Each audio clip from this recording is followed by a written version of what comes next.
Hey guys, welcome back. So today we're going to be talking about Virtual Lab 7, which is the stoichiometry lab. And you're also scheduled to do the synthesis portion today, or the stoichiometry portion today. So I'll talk through that part as well. Let's go ahead and talk about the stoichiometry first, because it's important that we understand the stoichiometry before we get into the synthesis. So where am I going to find this information? Oh, let me share my screen and hopefully I can clear that up.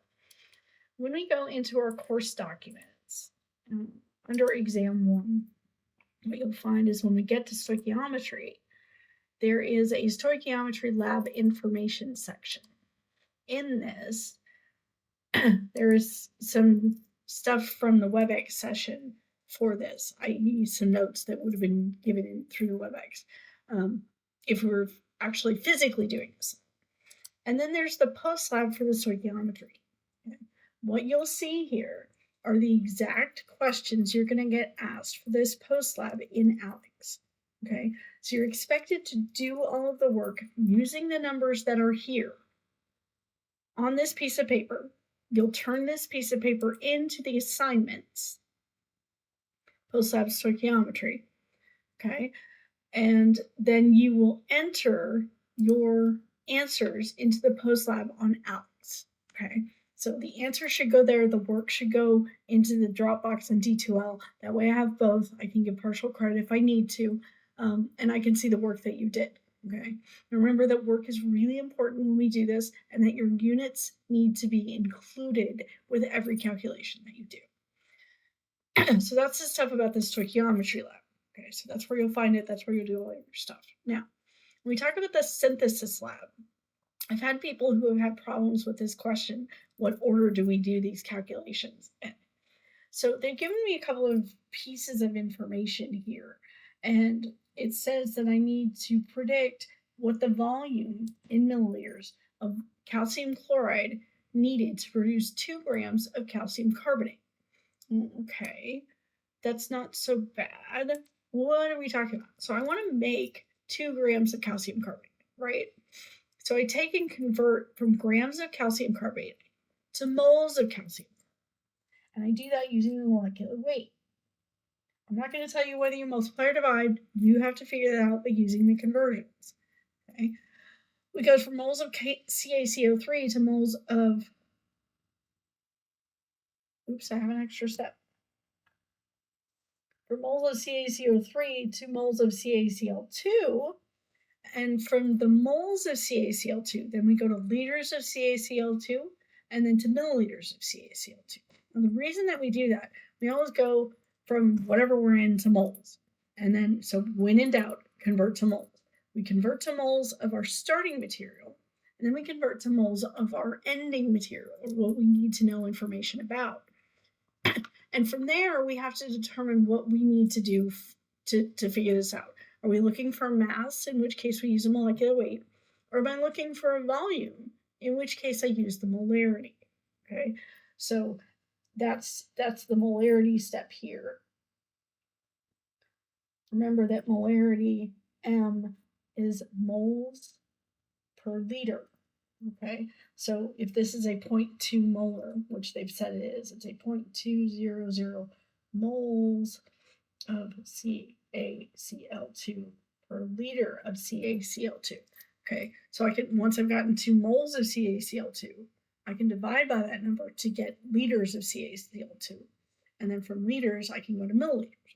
Okay, now where do I get this information about the moles of CaCO3 and the moles of CaCl2? That always comes from my balanced equation. So since I'm looking for moles of CaCO3 first, there's a 1 in front of that number. And the second one, the CaCl2, there's a 1 in front of that as well. So it's a 1-to-1 ratio. Now remember, when I do this, I always go 2.00 grams of CaCl3. And then I know that since my molecular weight is in grams per mole, all right, then I can divide by the number of grams per mole of CaCO3. I can then use the 1 mole of CaCO3 per 1 mole of CaCl2. And then I know that my molarity is 0.200 moles of CaCl2 per liter. And of course, then I can do a conversion to milliliters. And that's really messy, but that's okay. So the expectation is that you can do that work and that you will be able to show that. And that will give you the volume that you are expected to need for this particular thing. Now, they're going to ask you what are the steps that are involved in doing it. You are responsible for determining what those steps are that I just showed you. Okay, so that's how you'll answer this question. Make sure you do them in the same order that we did them here. Okay. So that's that part. And when we come in and we actually do this, you'll see that we get to do a bunch of stuff. One of the things it's going to ask you about in the lab data is the molarity of sodium carbonate and the molarity of calcium chloride. You do not need to calculate those. They are right here. It says 0.20 and 0.20. And the reason that it asks you for that the way that it does is because you may go into a lab and be told, use the 0.20 molar solution. And we don't have a 0.20. We have a 0.1998. And so that's information we need to record because it's not what we expected. So we need to make sure that we've written down exactly what it is so we can do our calculations with the right numbers. Okay, so that's why that needs to be there. You will be able to do all of this wonderful stuff on your own.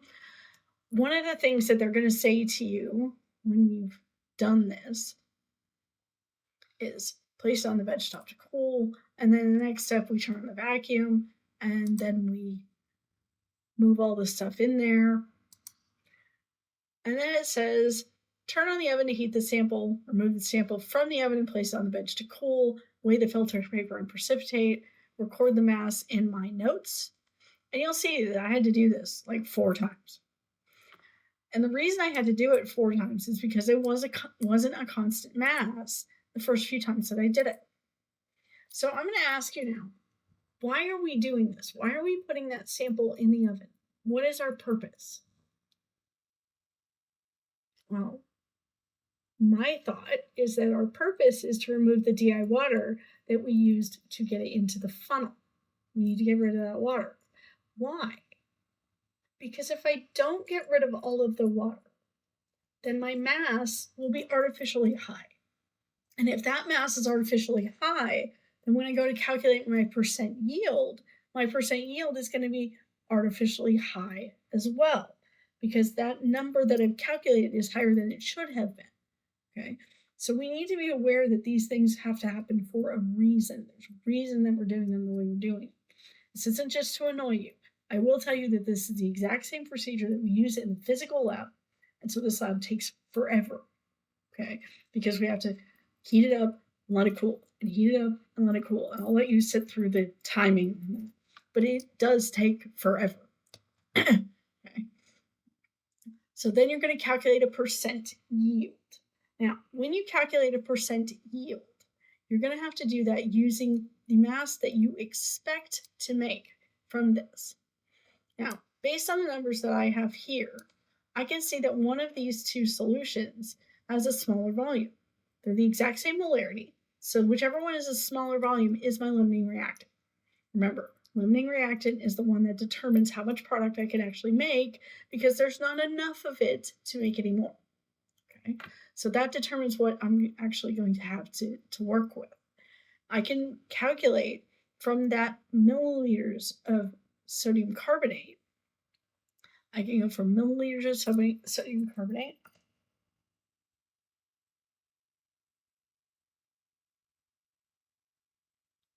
to liters of sodium carbonate.